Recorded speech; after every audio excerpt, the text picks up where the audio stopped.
जय हिंद साथियों, good morning. मैं आपका दोस्त अनुष्ट विलास जैन स्वागत करता हूं आप सबका एसएलएच अकेडमी पर। डेली करंट अफेयर्स की क्लास में आप सबका स्वागत है। देवियों और सज्जनों, मेरा आप सबसे विनम्र अनुरोध है कि आप सब वीडियो को अंत तक बिना स्किप किए पूरा मन लगाकर देखें। और अगर आपको वीडियो पसंद आए तो प्लीज वीडियो को लाइक करें, कमेंट करें, शेयर करें और चैनल को सब्सक्राइब करना बिल्कुल ही ना भूलें। साथ ही बेल आइकॉन प्रेस कर लें जिससे हमारी लेटेस्ट नोटिफिकेशन आपको तुरंत मिलती जाए। और दोस्तों याद रखें, वीडियो को अंत तक बिना स्किप किए पूरा मन लगाकर देखें। अब आपका ज्यादा समय ना लेते हुए देखते हैं आज का पहला प्रश्न। आज का पहला प्रश्न है, digital marketing of Guru of Rajasthan के खिताब से किसे नवाजा गया? आपके ऑप्शंस है ए नील पटेल, बी मोहित पटेल, सी हर्ष अग्रवाल और डी नेहा सेन। तो दोस्तों याद रखें, digital marketing Guru of Rajasthan के खिताब से हाल ही में मोहित पटेल को नवाजा गया है। उदयपुर शहर के उभरते एंटरप्रेन्योर मोहित पटेल को digital marketing Guru of Rajasthan के खिताब से नवाजा गया।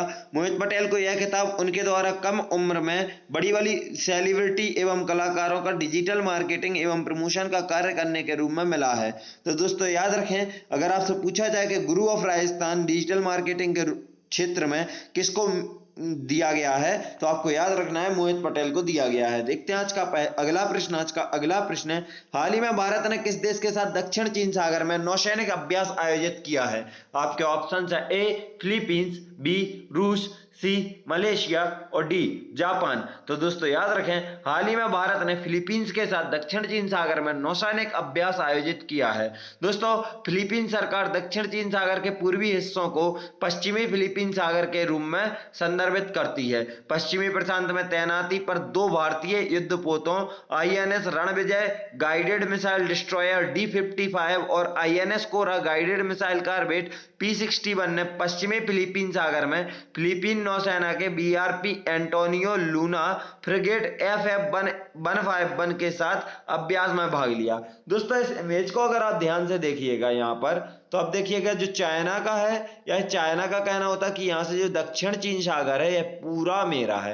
यहाँ पर लिखा ना पोर्शन क्लेम्ड बाय चाइना, तो चाइना का कहना है कि ये दक्षिण चीन सागर पूरा है। लेकिन यहाँ पर जो वेस्ट फिलीपींस सी लिखा है, इसको फिलीपींस अपना हिस्सा मानता है और उस पर दबदबा बताता है। साथ ही यह बहुत पूरे विश्व का 1/3 लगभग व्यापार यहाँ से होता है, समुद्री व्यापार। इसी वजह से चीन इस पर दबदबा बनाए रखना चाहता है। और यह जो युद्धाभ्यास किया जा रहा है, इसका पूरा मुख्य उद्देश्य अगर देखा जाए दोस्तों, तो यही है कि चीन का जो प्रभुत्व है उसे कम करना है और बाकी अन्य देशों से मैत्री संबंध बढ़ाना है। अब दोस्तों नजर डालेंगे हम फिलीपींस की तरफ, तो फिलीपींस की राजधानी मनीला है, फिलीपींस की मुद्रा पैसो तथा राष्ट्रपति रोड्रिगो दुतेर्ते हैं। दोस्तों मनीला जो फिलीपींस की राजधानी है, यहाँ पर दो अंतरराष्ट्रीय स्तर के केंद्र स्थित हैं, तो भाई आपको पता होना जरूरी है।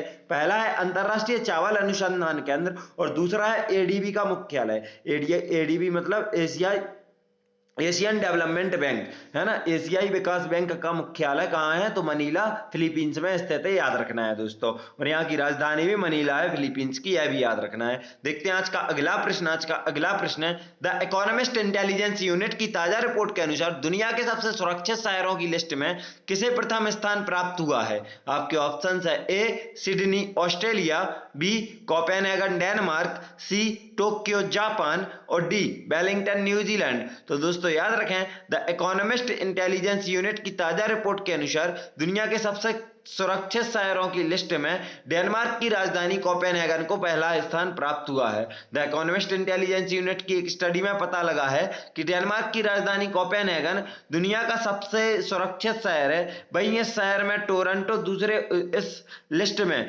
टोरंटो दूसरे और सिंगापुर तीसरे नंबर पर आता है। तो याद रखना है दोस्तों, फर्स्ट रैंक किसकी है? कोपेनहेगन, सेकंड है टोरंटो, थर्ड है सिंगापुर। इस लिस्ट के में दुनिया के 60 सुरक्षित शहरों को स्थान दिया गया है। दोस्तों याद रखें, टॉप 60 में भारत के सिर्फ 2 शहर शामिल हैं, जिसमें से पहले स्थान पर अगर भारत के नजरिए से देखें तो पहले, और विश्व के नजरिए से देखें तो भारत की राजधानी दिल्ली 48वें नंबर पर आती है। और मुंबई शहर भारत के स्थान से अगर देखें तो भारत में दूसरा शहर है जो कि टॉप 60 में इसको जगह स्थान मिला है। यह विश्व के नजरिए से 50वें नंबर पर आता है।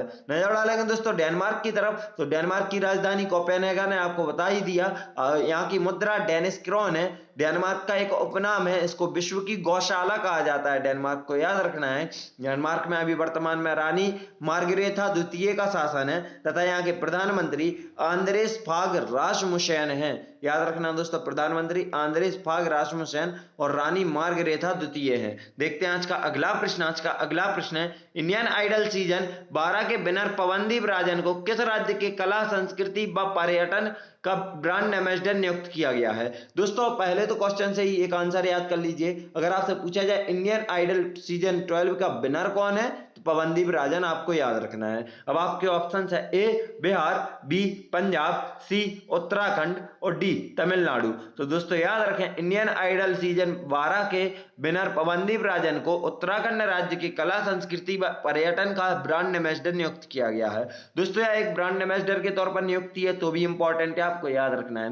पवनदीप इंडियन आइडल के इकलौते ऐसे प्रतिभागी थे जो विभिन्न तरह के वाद्य यंत्र बजाते थे। उन्हें प्रतियोगिता की ट्रॉफी के अलावा 25 लाख रुपए का चेक और एक स्विफ्ट कार इनाम में मिली थी। तो दोस्तों याद रखें, अगर आपसे पूछा जाए इंडियन आइडल की इनामी राशि क्या है, तो 25 लाख रुपए और एक और एक्स्ट्रा में प्राइज दी गई है, इन्हें स्विफ्ट कार दी गई है। हम नजर डालेंगे दोस्तों हम उत्तराखंड की तरफ। तो जैसे हम देख सकते हैं, उत्तर प्रदेश से अलग होकर बना यह राज्य उत्तराखंड अपनी सीमाएं अगर देखें, राजकीय सीमा, तो उत्तर प्रदेश, हरियाणा और हिमाचल प्रदेश से राजकीय सीमा साझा करता है। जबकि अंतरराष्ट्रीय देखें दोस्तों, तो यहाँ पर आप देखेंगे यह नेपाल से तथा ये चीन से इसकी सीमा लगती है। चीन के तिब्बत वाले एरिया से इसकी सीमा लगती है और यह लगती है नेपाल से इसकी सीमा, अंतरराष्ट्रीय सीमा। हमने जान लेंगे दोस्तों उत्तराखंड की डिटेल्स पर। तो उत्तराखंड की राजधानी देहरादून है तथा देहरादून यहाँ की शीतकालीन राजधानी या आधिकारिक राजधानी और ग्रीष्मकालीन राजधानी यहाँ की गैरसैंण है। स्थापना उत्तराखंड की 9 नवंबर 2000 को उत्तराखंड से अलग होकर हुई थी।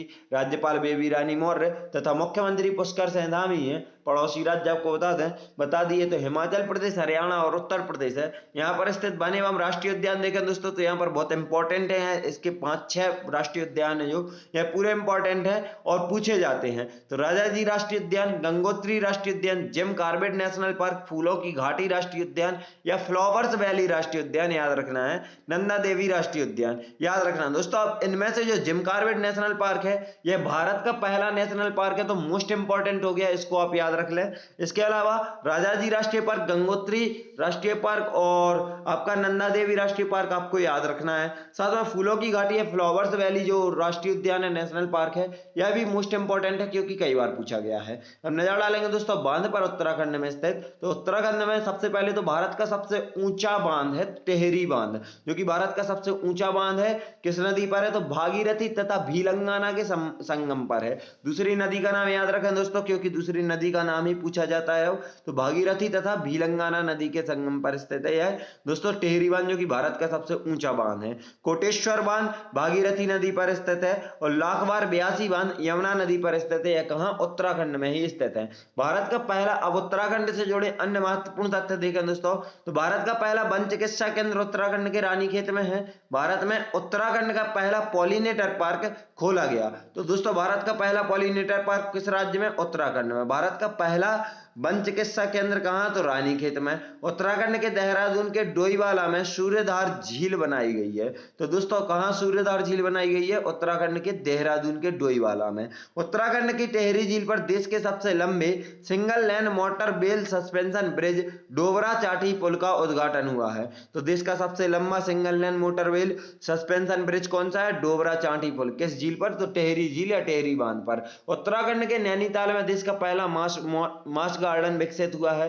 तो देश का पहला मास गार्डन कहां, उत्तराखंड के नैनीताल में। देखते हैं दोस्तों आज का अगला प्रश्न। आज का अगला प्रश्न है, हाल ही में किस राज्य की 2 महिलाओं को शिल्प के विकास में उनके उत्कृष्ट योगदान मधुर फ्लोर मैट के निर्माण के लिए राष्ट्रीय हस्तशिल्प पुरस्कार दिया गया है? आपके ऑप्शन है ए बिहार, बी पंजाब, सी असम और डी पश्चिम बंगाल। अगर दोस्तों आप लोग सोच रहे होंगे उत्तराखंड ने शॉर्ट डिटेल्स में निपटा दिया, तो हाँ, क्योंकि आज डिटेल्स बहुत ज्यादा है और क्वेश्चन भी 10 की जगह 11 है। अब आपको बता दें दोस्तों कि हाल ही में पश्चिम बंगाल की 2 महिलाओं को शिल्प के विकास में उनकी उत्कृष्ट योगदान मधुर फ्लोर मैट के निर्माण के लिए राष्ट्रीय हस्तशिल्प पुरस्कार दिया गया है। दोस्तों इन 2 महिलाओं के नाम अगर हम देखें तो गौरी रानी जाना और गौरी बाला दास, बहुत अच्छे से नाम याद रखें, क्योंकि अगर आपसे यह पूछ लिया जाए कि निम्नलिखित में से राष्ट्रीय हस्तशिल्प पुरस्कार किसको दिया गया है, तो आपको उनके नाम पता होना चाहिए। गौरी रानी जाना और गौरी बाला दास के लिए राष्ट्रीय शिल्प पुरस्कारों की घोषणा इस स्वतंत्रता दिवस पर मधुर फर्श मैट बनाने में उनकी कौशल के लिए की गई थी, जो पश्चिम बंगाल के लिए अद्वितीय है। बंगाली जीवन शैली का एक आंतरिक हिस्सा मधुर मैट या मधुर कथी प्राकृतिक रेशों से बना होता है। दोस्तों, इससे जुड़े अन्य तथ्य हम अगली स्लाइड पर देखेंगे। पहले आपको पश्चिम बंगाल शॉर्ट में बता दूं, है ना। तो पश्चिम बंगाल की राजधानी कोलकाता है।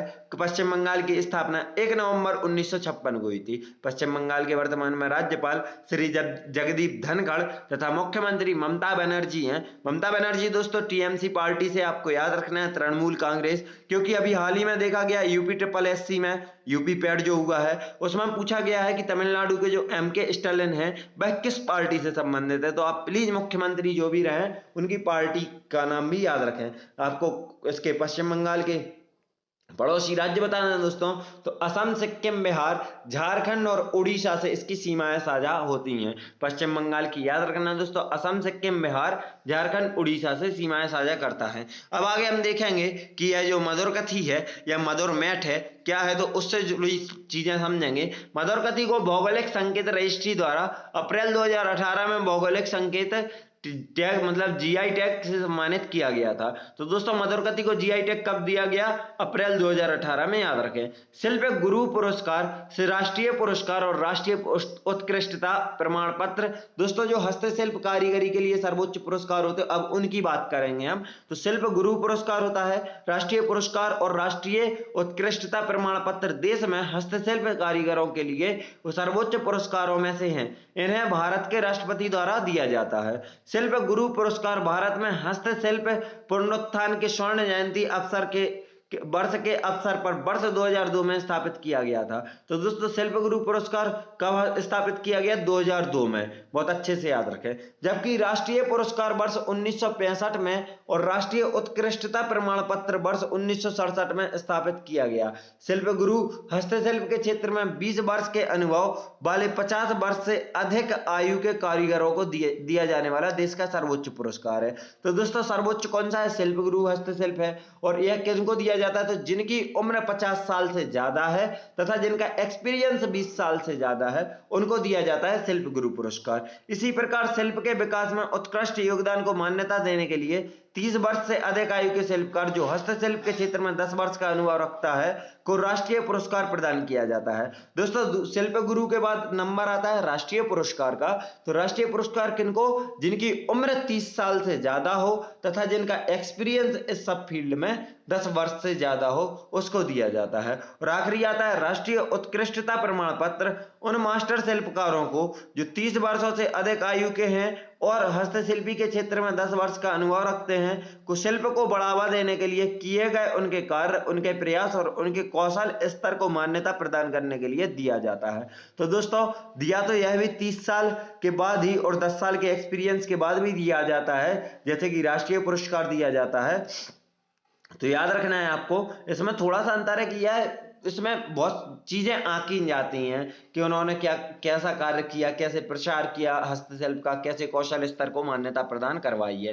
दोस्तों अभी हम देखेंगे अगला प्रश्न, आज का अगला प्रश्न है। और तालिबान ने अफगानिस्तान में निम्न में से किसे अपना कार्यवाहक रक्षा मंत्री नियुक्त किया है? आपके ऑप्शन है ए गुल आगा, बी सद्र इब्राहिम, सी जबीबुल्लाह मुजाहिद और डी मुल्ला अब्दुल कय्यूम जाकिर। तो दोस्तों याद रखें तालिबान ने अफगानिस्तान में हाल ही में मुल्ला अब्दुल कय्यूम जाकिर को अपना रक्षा मंत्री नियुक्त किया है। दोस्तों आपको बता दें मुल्ला अब्दुल कय्यूम जाकिर यही वो इंसान है जिसे 2001 में अमेरिका ने 2001 से 2007 तक लगातार आतंकवादी गतिविधियों के कारण 6 साल तक जेल में रखा और अब यह यहाँ का अफगानिस्तान का मतलब रक्षा मंत्री बना हुआ है। तो मुल्ला अब्दुल कय्यूम जाकिर तालिबान का कमांडर रह चुका है। वे तालिबान के संस्थापक मुल्ला उमर के भी करीबी हैं। और दोस्तों तालिबान ने सख उल्लाह को कार्यवाहक शिक्षा प्रमुख, अब तालिबान ने जो नई नियुक्तियां की हैं दोस्तों एक बार में रिपीट हो जाए, आपने अभी तक पढ़ ली होंगी, कुछ नहीं पढ़ी होंगी तो आपको पता होना चाहिए। तालिबान ने सख उल्लाह को कार्यवाहक शिक्षा प्रमुख, अब्दुल बाकी को उच्च शिक्षा का कार्यवाहक प्रमुख, सदर इब्राहिम को कार्यवाहक गृह मंत्री, गुल आगा को वित्त मंत्री, मुल्ला शिरीन को काबुल का गवर्नर, हमदुल्ला नौमानी को काबुल का मेयर, प्रवक्ता जबीउल्लाह मुजाहिद को संस्कृति और सूचना मंत्री और नजीबुल्लाह को खुफिया प्रमुख नियुक्त किया है। साथ ही मुल्ला अब्दुल कय्यूम जाकिर को रक्षा मंत्री नियुक्त किया है, याद रखना है। देखते हैं आज का अगला प्रश्न। आज का अगला प्रश्न है, चकमा संगठनों ने किस राज्य से चकमा और हाजोंग समुदायों के 60,000 लोगों के प्रस्तावित निर्वासन का विरोध किया है? आपके ऑप्शन है ए अरुणाचल प्रदेश, बी तमिलनाडु, सी झारखंड और डी छत्तीसगढ़। तो दोस्तों याद रखें, चकमा संगठनों ने अरुणाचल प्रदेश से चकमा और हाजोंग समुदायों के 60% लोगों की प्रस्तावित निर्वासन का विरोध किया है। दोस्तों ये जातीय लोग हैं जो चटगांव पहाड़ी क्षेत्रों में रहते थे। इनमें से अधिकांश क्षेत्र बांग्लादेश में स्थित है। दरअसल चकमा बौद्ध हैं और जबकि हाजोंग हिंदू हैं। ये लोग पूर्वोत्तर भारत, पश्चिम बंगाल, बांग्लादेश और म्यांमार में निवास करते हैं। ये 1964-65 में पूर्वी पाकिस्तान मतलब बांग्लादेश से भारत आ गए तथा अरुणाचल प्रदेश में बस गए थे, क्योंकि चकमास ने बांग्लादेश में के कर्नाफुली नदी पर बनाए गए कैप्टाई बांध के कारण अपनी भूमि खो दी थी। तो दोस्तों चकमास जो थे, चकमा मतलब बौद्ध, तो जो बौद्ध थे इन्होंने अपनी कर्नाफुली नदी पर बनाए गए कैप्टाई बांध के कारण बांग्लादेश में सारी जमीनें खो दी और यह चले गए कहाँ? अपने अरुणाचल प्रदेश। जबकि हाजोंग लोगों को धार्मिक उत्पीड़न का सामना करना पड़ा क्योंकि वे गैर मुस्लिम थे और बांग्ला भाषा नहीं बोलते थे। तो जो हाजोंग मतलब यहाँ के हिंदू थे, या इनको क्यों पलायन करना पड़ा यहाँ से बांग्लादेश से भारत की तरफ? तो उसका कारण सिर्फ यह था कि यह गैर मुस्लिम थे और बांग्ला भाषा नहीं बोल पाते थे, तो इस वजह से इनको धार्मिक उत्पीड़न का सामना करना पड़ा। नजर डालेंगे दोस्तों अब अरुणाचल प्रदेश की तरफ, तो जैसे हम देख सकते हैं अरुणाचल प्रदेश को, इसकी अगर हम अंतरराष्ट्रीय सीमा देखें तो भूटान और नेपाल से इसकी अंतरराष्ट्रीय सीमा, साथ में म्यांमार से भी यह अंतरराष्ट्रीय सीमा लगती है। जबकि अगर राजकीय सीमा देखें तो सिर्फ असम और नागालैंड से यह राजकीय सीमा साझा करता है। नजर डालेंगे दोस्तों अरुणाचल प्रदेश की डिटेल्स की तरफ, तो अरुणाचल प्रदेश की राजधानी ईटानगर है। अरुणाचल प्रदेश की स्थापना 20 फरवरी 1987 को हुई थी। यहाँ के राज्यपाल ब्रिगेडियर बी.डी. मिश्रा तथा मुख्यमंत्री पेमा खांडू हैं। दोस्तों पड़ोसी राज्य आपको बताया असम और नागालैंड सिर्फ हैं, जबकि अंतरराष्ट्रीय सीमा में आपको चीन, म्यांमार और भूटान, इनसे यह अंतरराष्ट्रीय सीमा साझा करता है। वन्य एवं राष्ट्रीय उद्यान बता दें तो नामदफा राष्ट्रीय उद्यान, मौलिंग राष्ट्रीय उद्यान, पक्के tiger reserve, Kamalang tiger reserve और ईगल नेस्ट वन्यजीव अभ्यारण्य यहाँ के प्रमुख वन्यजीव अभ्यारण्य एवं राष्ट्रीय उद्यान है। बांध है तो रंगनाड़ी बांध यहाँ पर स्थित है, जो कि यहाँ का प्रमुख है अरुणाचल प्रदेश का रंगनाड़ी बांध, याद रखना है। दर्रे बहुत अच्छे से याद रखें दोस्तों, पूछे जाते हैं, आपको याद रखना है दीफू दर्रा, यांग्याप दर्रा और बोमडिला दर्रा। तो दोस्तों यहाँ से याद रखें अरुणाचल प्रदेश में स्थित हैं। यहाँ से भी इसको एक ट्रिक से याद रख सकते हैं, मेरे दिमाग में आ रही है कि अरुण दीफू यंग है जिसके पास बॉम्ब है। अरुण दीफू यंग है जिसके पास बॉम्ब है। तो दोस्तों यंग से यंग आ जाएगा, अरुण से अरुणाचल प्रदेश, दीफू से दीफू और बॉम्ब से बोमडिला आ जाएगा। अरुणाचल प्रदेश की और अन्य जानकारी देखें दोस्तों तो अरुणाचल प्रदेश देश का ऐसा पहला राज्य बन गया है जिसने अपने कीवी के लिए जैविक प्रमाणीकरण प्राप्त किया। तो दोस्तों कीवी के लिए जैविक प्रमाणीकरण प्राप्त करने वाला देश का पहला राज्य कौन सा है? अरुणाचल प्रदेश। अरुणाचल प्रदेश में भारत की पहली सौर आधारित जल आपूर्ति परियोजना का शुभारंभ हुआ है। तो दोस्तों भारत की पहली सौर आधारित जल आपूर्ति परियोजना का शुभारंभ कहाँ हुआ है? अरुणाचल प्रदेश में। और अरुणाचल प्रदेश के अपर सियांग जिले में सियांग नदी के ऊपर बनाया गया देश का सबसे लंबा single lane steel cable suspension पुल बनकर तैयार हो गया है। तो दोस्तों याद रखना है क्या? अरुणाचल प्रदेश में अपर सियांग जिले में सियांग नदी पर, किस नदी पर दोस्तों? सियांग नदी पर बनाया गया है, जो कि देश का सबसे लंबा single lane steel cable suspension पुल है।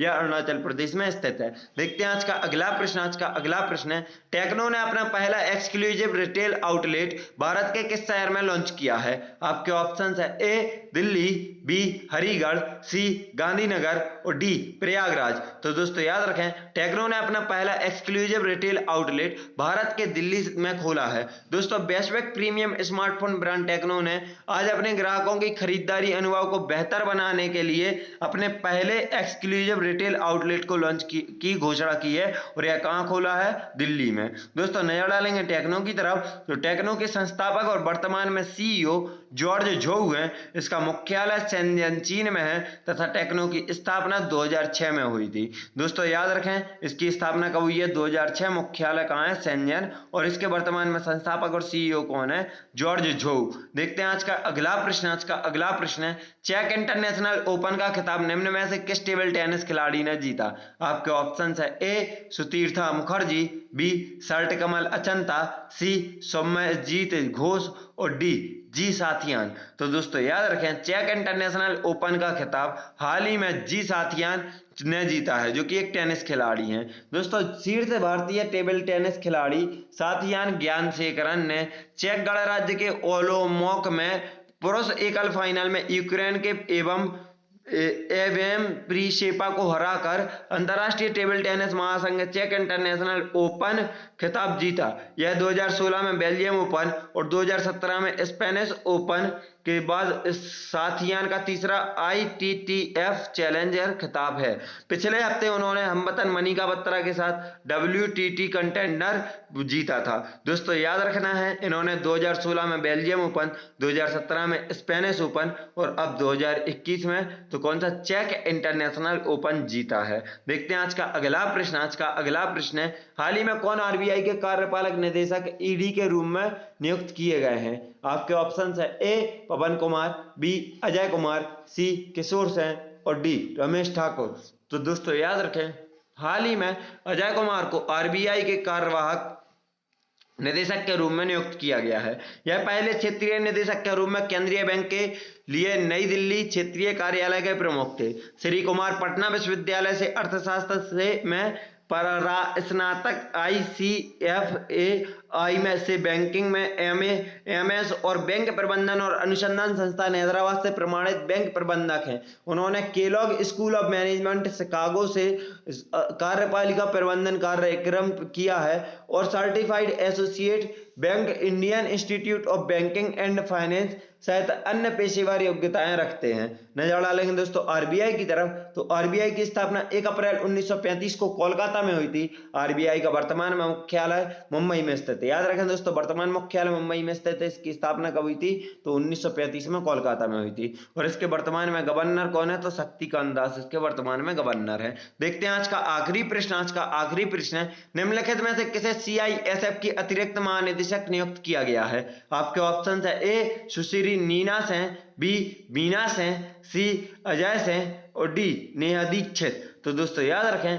हाल ही में सुश्री नीना सेन को CISF के अतिरिक्त महानिदेशक नियुक्त किया गया है। दोस्तों नीना सेन इस पद पर 31 जुलाई 2024 या उनकी सेवानिवृत्ति की तारीख या अग्रिम आदेश तक जो भी पहले आए अपनी सेवाएं देगी। अगर दोस्तों इनकी 31 जुलाई 2024 के पहले रिटायरमेंट एज आती है तो यह रिटायर्ड हो जाएंगी। अगर इनकी पहले से आदेश आ जाता है कि आपको वहां से अलग करके कोई और को रखा जा रहा है तब भी यह अलग हो जाएंगी, या फिर यह 31 जुलाई 2024 तक CISF की अतिरिक्त महानिदेशक के पद पर रहेंगी। नीना राजस्थान पुलिस में DG के पद पर काम कर चुकी हैं और नीना से इससे पहले दिल्ली में CBI में प्रतिनियुक्ति पर रह चुकी हैं। तो दोस्तों याद रखना है कि CISF का अतिरिक्त महानिदेशक किसे चुना गया है? सुश्री नीना सेन को। दोस्तों हमारी वीडियो यहीं समाप्त होती है। वीडियो को अंत तक देखने के लिए आप सभी का धन्यवाद। अगर आप सबको वीडियो पसंद आई है तो प्लीज वीडियो को लाइक करें, कमेंट करें, शेयर करें और चैनल को सब्सक्राइब करना बिल्कुल भी ना भूलें। साथ ही बेल आइकॉन प्रेस कर लें जिससे हमारी लेटेस्ट नोटिफिकेशन आपको तुरंत मिलती जाए। दोस्तों अगर आप हम सबसे social media like Facebook, Instagram, Telegram पर जुड़ना चाहते हैं तो आप हमारे डिस्क्रिप्शन बॉक्स से लिंक द्वारा आप हमें फॉलो कर सकते हैं। साथ ही अगर आपको इस क्लास की PDF चाहिए तो आप हमारे टेलीग्राम चैनल SLH अकेडमी पर इस क्लास की PDF ले सकते हैं। वीडियो को अंत तक देखने के लिए एक बार फिर से धन्यवाद। जय हिंद, जय भारत, आपका दिन मंगलमय हो।